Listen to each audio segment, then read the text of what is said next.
Good evening and welcome to this special election 2016 edition of Arizona Horizon. I'm Ted Simons. Tonight's show is a debate. We'll hear from candidates competing in the Republican primary for Arizona's Congressional District 1. As with all of Arizona Horizon's debates, this is not a formal exercise. It's an open exchange of ideas, an opportunity for give and take between candidates for one of the state's most important offices. As such, interjections, even interruptions, are allowed, provided that all sides get a fair shake, and as always, we will do our best to ensure that that happens. CD1 is huge. It's the 10th largest congressional district in the country. It stretches from Page to just north of Tucson and takes in much of eastern Arizona. About 25% of the district's population is American Indian. The congressional seat is being vacated by Democrat Ann Kirkpatrick, who is challenging Republican John McCain for his U.S. Senate seat. The CD1 Republican primary includes 6 candidates. All were invited to participate in tonight's debate. Among those accepting the challenge, former Secretary of State and businessman Ken Bennett, businessman Sean Redd, and retired U.S. Air Force Colonel Wendy Rogers. Each candidate will now have 1 minute for opening and closing statements. Earlier, we drew numbers to see who goes first, and that honor goes to Wendy Rogers. Good evening, my fellow Arizonans. I'm retired Air Force Colonel Wendy Rogers. I was privileged to be one of the first women pilots in the United States Air Force. I served a 20-year active duty military career, as did my husband. We've been married 38 years. I'm a 5th generation career military officer. And our son was the 6th generation to serve. I have children, I have grandchildren, I own a small business, I still meet a payroll. I want to serve my country again. And I look forward tonight to telling you a little bit about more of how I will do that. Thank you. All right, thank you very much. For the next opening statement, we turn to Ken Bennett. Hi, I'm Ken Bennett. If you're like me, I think most Americans are pretty fed up with the broken promises coming out of Washington, D.C. And I'm running for Congress because I think I can help get America working again. And what that means to me is getting our financial house in order, balancing the budget, and not borrowing from future generations. I think it's also a strong economy that provides jobs and opportunities for Americans. It's the strongest military in the world and securing our borders and keeping our promises to our veterans and our seniors. But things are not going to change in Washington, D.C. unless we elect people who have a proven record of getting things done. As a businessman for over 30 years, I managed to a budget each year. I made payroll every 2 weeks and paid off our debts. As a public servant, I balanced billions of dollars of Arizona's budgets. And we need people who are in public service for the service, not the publicity. All right, thank you very much. And now with our next opening statement, we turn to Sean Redd. Thank you, Ted. Hello, Arizona. My name is Sean Redd, and I am the first Native American to ever seek the Republican nomination for the 1st Congressional District. As I mentioned, the district is made up nearly of 25% Native Americans.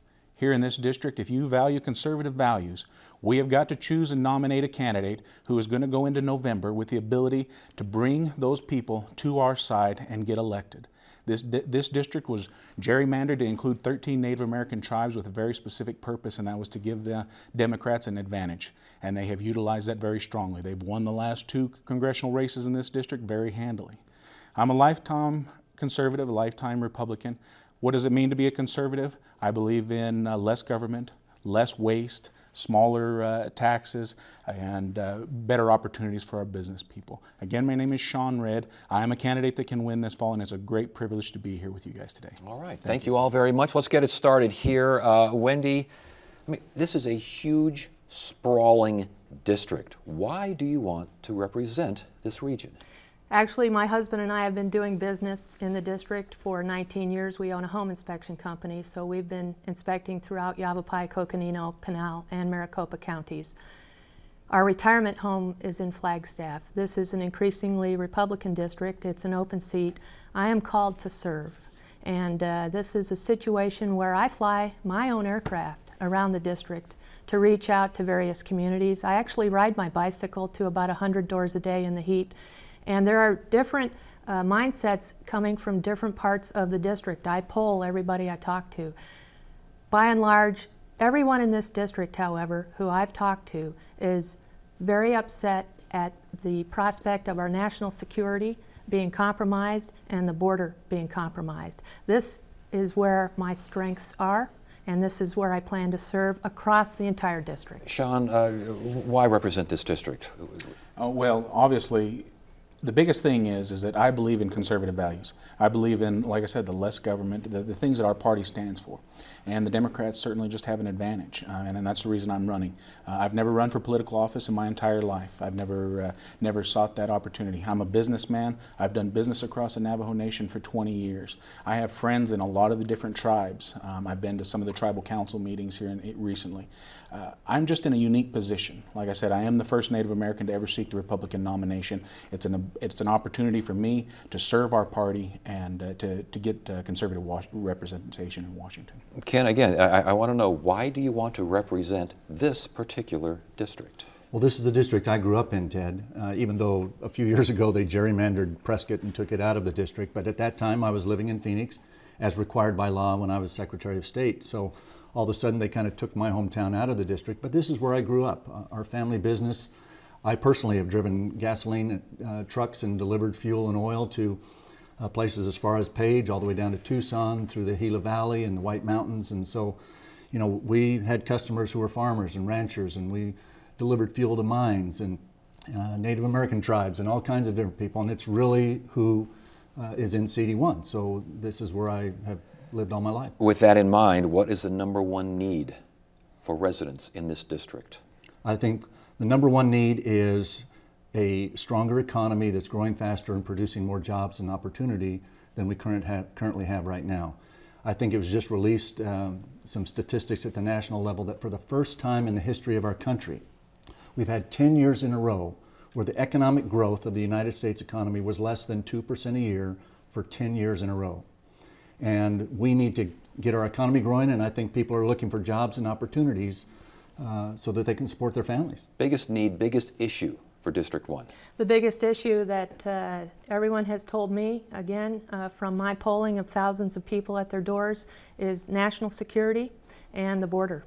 People feel that we have no security for our state or our country. There is a lack of willingness in Washington, D.C., a lack of expertise to bring to bear on the problem, and people are very frustrated. They're very angry, especially during the presidential primary time frame.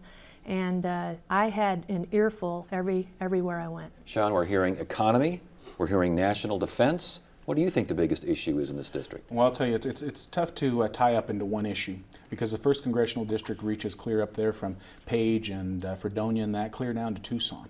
And there's a vast difference in the people that live in this district, the nationalities, the ethnicities.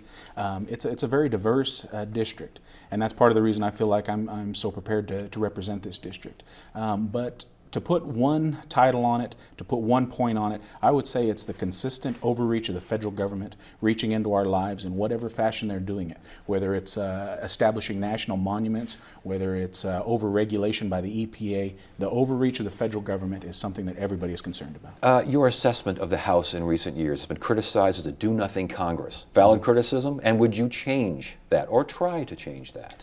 Well, I often say that you going in as a freshman representative in a 435-member chamber, it's awful tough, I believe, as a freshman representative to make a substantive change. But yes, I do agree with a lot of the people's concerns that the House of Representatives has squandered opportunities that they've had with some strong majorities. They should be doing more. I think even with this budget that they passed this year, the Speaker said that he didn't have time and opportunity, and I just don't buy that. I think they had the opportunities to do more. What do you think of Congress's resume so far the past few years? It's tough when you have a Republican-led Congress and then a Senate that doesn't fulfill what the House has done. That is the feedback that I've gotten from several U.S. representatives that I've talked to back in Washington.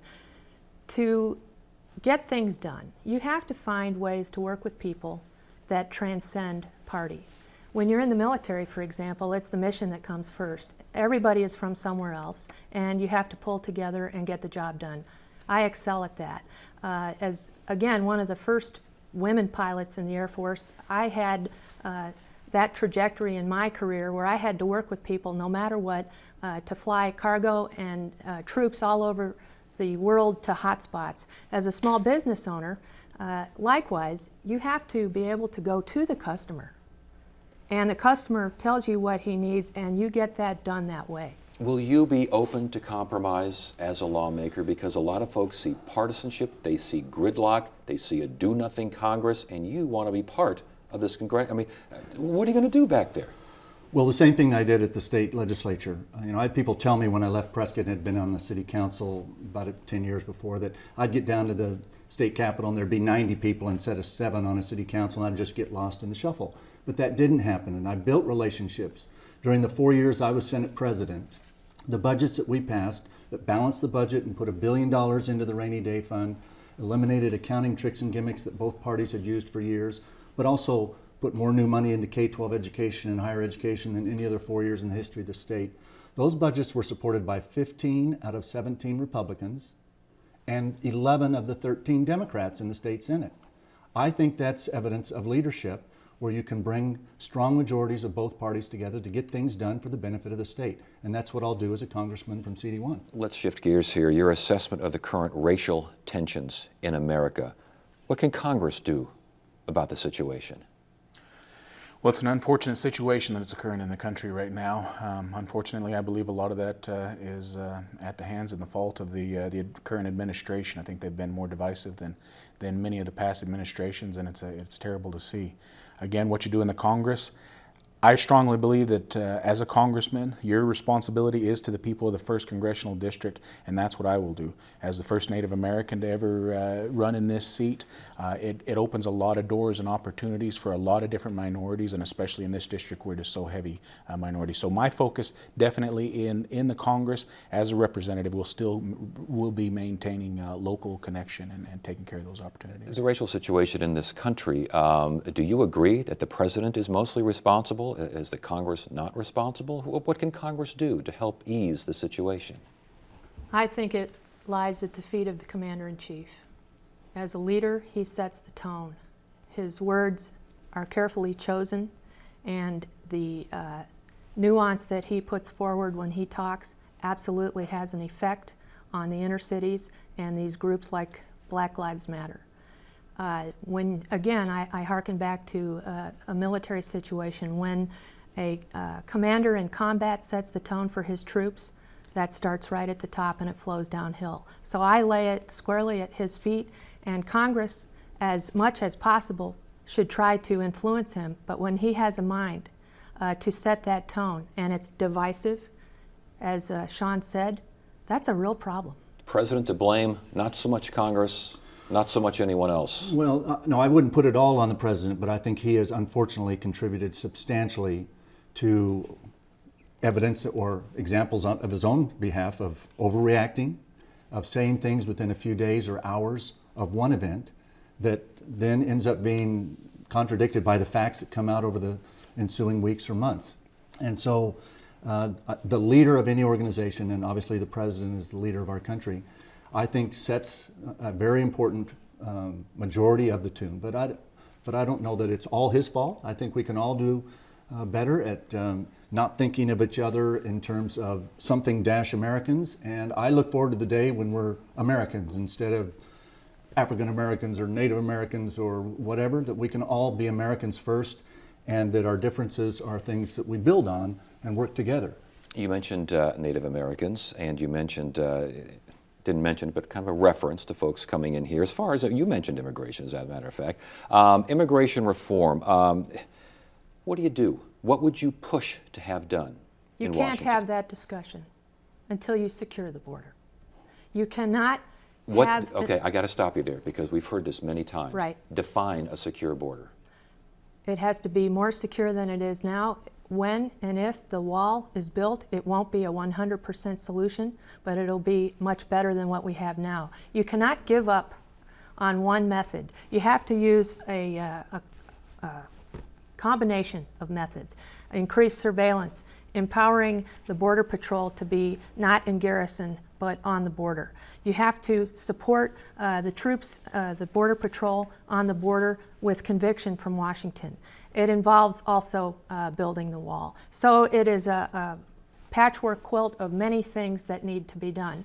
But again, that stems from the political will that is lacking in Washington, D.C. And before we tackle the immigration problem, we have to secure this nation. Building a wall, is that required for immigration reform? And if you build a wall and things still aren't quote unquote secure, what's next? Well, building a wall in and of itself does not solve the problem, but there are areas on the border where additional boundaries, whether it's wall, fence, or other technological devices, we need to secure the border. I've talked with many Border Patrol agents during the time that I was in the legislature and Secretary of State. And just a couple of weeks ago in Graham County, one came up to me after a campaign event. And I said, what do you think we need to do to secure the border? And he said, two things.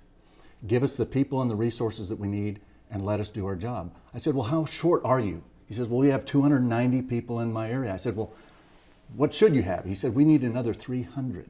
That means that they're less than half of where they should be. And then he clearly indicated that their leadership are keeping them from really doing their job. The Border Patrol agents and the people that live at the border will tell us whether that border is secure, and it's not secure. It needs to be. Immigration reform, what would you champion back in Washington?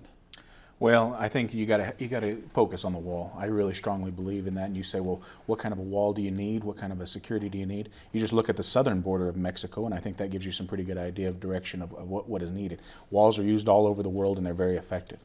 The thing I'd like to champion in Washington is to focus on enforcing the current rules and regulations that are already on the books. I believe very strongly in a lot of the policies that have been established for proper citizenship to become naturalized. I think those are very important. It gives you a concept of what it is to be American, to know what our values are, to where we came from, where our country was built on, and I believe those are extremely important things that need to be enforced and brought up. What about kids that were raised here, some from being infants, raised here, but not born here? What do you do with those kids? And you're saying that they're not citizens then? No. Again, I believe that the policies need to be followed. We need to have those folks naturalized and go through the legal status, the legal programs that it takes to become an American citizen. Do they stay here while they go through that process? Well, I certainly am not in favor of just giving everyone an opportunity to skip the line, to just jump ahead of all the other good people that are out there in the world that are looking for the same opportunities to come to this country of opportunity. But it is a tough question. Wendy, kids born here, not born here, but brought here as infants, they're adults now. Some of them don't even speak Spanish. What do you do with these people? You enforce the law, Which means? what the law says. Which means? They have to go back. You deport them. However it needs to be executed, the law needs to be enforced. Ken, do you agree with that? No. I think it's a case-by-case basis. If a child was brought here as an infant and the rest of their family has gone through a process where they've become citizens, or they're here legally now, or they've gone through the right processes, I agree, you should not let them cut in front of the line. But I don't think you're going to deport an 18 or 20 or 22-year-old American who's lived here all but a few months of their life back to a country where none of their family is anymore. And so it's going to have to be on a case-by-case basis. I do not support amnesty, and I don't believe that process that you allow them to go through should allow them to leapfrog in front of others who are in the process legally. But it's going to have to be done on a case-by-case basis. Does he have a point there? Well, I would ask you then, on the case-by-case basis, that could involve someone leapfrogging ahead. I would not support that, and if the law doesn't support a leapfrog, then a judge should not allow a leapfrog to occur. But you're going to have to take these situations on a case-by-case basis instead of making a blanket statement that they're all going to be deported or they're all okay, just leave them here. What do you think about that? I mean, basically from what you said, it sounds like deportation. Well, I think it's certainly it's definitely an option. It's a possibility and it's viable. I hear a lot of times that it's discussed that it's not viable, that it's not something that's feasible. I just don't agree with that. It's been done. It's been done in this country before. It's done around the world. And so, like I say, you look at what Mexico's doing themselves. They don't tolerate it. They don't tolerate illegal immigration. We mentioned American Indian representation in this district. It's big. They're a force. They have needs. They have issues. How would you represent American Indians in District 1? Same way I'd represent everyone else in CD1. I would respect them, listen to their needs, build relationships with them, which is what I did as Senate President, as a state senator. The district that I served included Native American tribes, and when I was state senator, we had good working relationship with the the tribes and the tribal leaders. I know many of them personally. I grew up with some of them. I played Little League Baseball with Bobby Ogo up in Yavapai County for many years, and he later became the vice chair of the Yavapai tribe there. So it's just a matter of building relationships and treating them the same fair and equitable way that I would represent everybody else. Biggest issue for tribes in District 1? That's a tough thing to pin down. The Native American population is more affected by the federal government than any other segment of the population in the country. Everything is regulated by the federal government. All of our land is still held in trust. I think that probably is at the foremost. That's probably the top priority of any Native American is land issues, because it affects everything down the line. When you don't own your house, when you don't have any ability to build equity like a regular American does, to have that value, that security, and to transfer that or to cash that value out, it's a major hindrance in your entire life. And so that's something, property issues are really a top priority. Major issue as far as American Indians in District 1? I agree with Ken. Everybody is a voter in District 1. There are two things, however, that Native American tribes revere: the military and grandparents. I'm both of those. And we have deep and abiding relationships. My son does, from his reserve unit, for example. He was a Marine in the reserves here in Phoenix. Lots of Native Americans would travel 4 to 6 hour drives just to do drill on the weekend. There is a deep and abiding sense of loyalty and duty among Native Americans to serve their country. I think that's a transcendent bond that I will have with them. All right, we'll stop you right there. Each candidate will now give a 1-minute closing statement, and going in reverse order of the opening statements, we start with Sean Redd. Well, thank you, Ted. I really do appreciate this opportunity. This is the biggest privilege of my life, is to run for U.S. Representative, and I certainly appreciate the opportunity to be here to spread my message. I am a candidate that can win, and I don't like to get boxed into the simple box that I'm just a Native American that's only worried about Native American issues. I do understand those, and I will get Native American votes that it will take to win this race in November. I'm the only candidate in this race that has the Republican elephant on all of my materials. And the reason is because any of the other candidates, they have one simple thing to do after the primary. They've got to find Democrats to vote for them. I don't have to do that. I can use my personal relationships that I've developed over 20 years of doing business in Indian country and get those folks to relate to our values, to our conservative principles, and get them to vote for us, and we will win this seat back. So vote red, and we'll turn this district red. Vote red like a good Republican should. All right, thank you very much. For our next closing statement, we turn to Ken Bennett. Well, thank you, Ted, for hosting us, and thank you for watching this evening. I'm Ken Bennett. First and foremost, I'm a husband, a father, and a grandfather. I am a native of Arizona. I was born and raised here, 5th generation.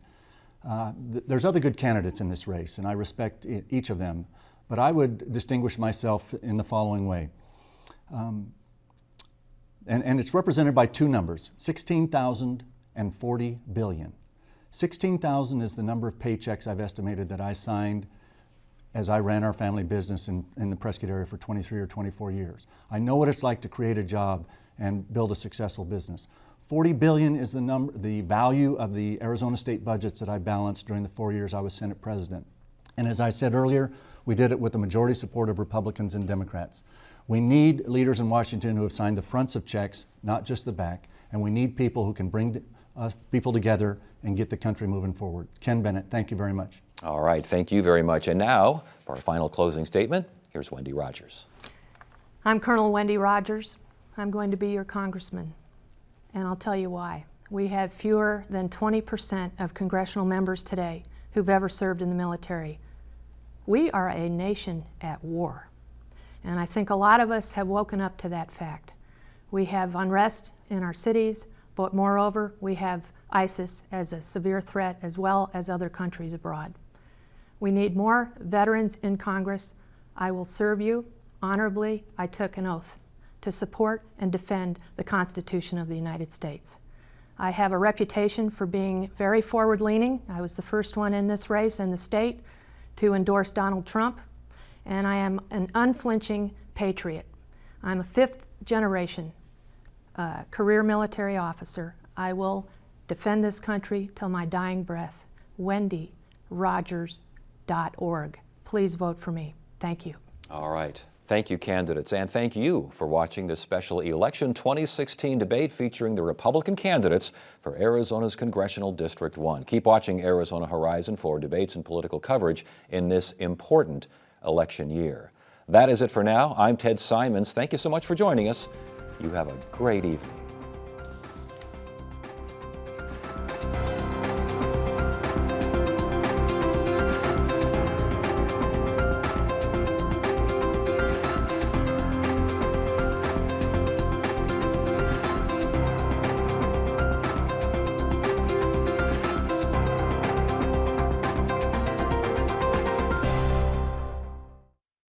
Arizona Horizon is made possible by contributions from the Friends of Arizona PBS, members of your PBS station. Thank you.